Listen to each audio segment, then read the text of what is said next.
ಮುಂದಿನ ಚುನಾವಣೆಯನ್ನು ಗಮನದಲ್ಲಿಟ್ಟುಕೊಂಡು ಪಕ್ಷದ ಬಲವರ್ಧನೆ ಹಾಗೂ ಕಾರ್ಯಕರ್ತರನ್ನು ಯಾವ ರೀತಿ ಸಜ್ಜುಗೊಳಿಸಬೇಕು ಎನ್ನುವುದರ ಬಗ್ಗೆ ಚರ್ಚೆ ಮಾಡಲಿದ್ದೇವೆ ಎಂದು ಬಿಜೆಪಿ ರಾಜ್ಯಾಧ್ಯಕ್ಷ ಬಿವೈ ವಿಜಯೇಂದ್ರ ತಿಳಿಸಿದ್ದಾರೆ. ರಾಜ್ಯ ಬಿಜೆಪಿ ಕೋರ್ ಕಮಿಟಿ ಸಭೆಗೂ ಮುನ್ನ ಬಿಜೆಪಿ ಕಚೇರಿಯಲ್ಲಿ ಅವರು ಈ ವಿಷಯ ತಿಳಿಸಿದರು.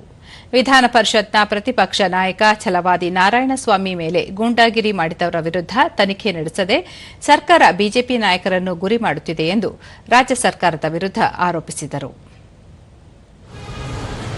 ನಿಜವಾಗ್ಲೂ ಕೂಡ ಕಾಂಗ್ರೆಸ್ ಸರ್ಕಾರ ಪ್ರಾಮಾಣಿಕರಾಗಿದ್ರೆ ಒಬ್ಬ ದಲಿತ ಮುಖಂಡ ಛಲವಾದಿ ನಾರಾಯಣಸ್ವಾಮಿ ಅವರು ಅವ್ರ ಮೇಲೆ ನಿಮ್ಮ ಕಾಂಗ್ರೆಸ್ ಪುಡಾರಿಗಳು ಏನು ಯಾವ ರೀತಿ ಗುಂಡಾವರ್ತನೆ ಮೆರೆದಿದ್ದಾರೆ ಅವರ ವಿರುದ್ಧ FIR ರಿಜಿಸ್ಟರ್ ಮಾಡಿ ತನಿಖೆ ಪ್ರಾರಂಭ ಮಾಡಬೇಕಾಗಿತ್ತು.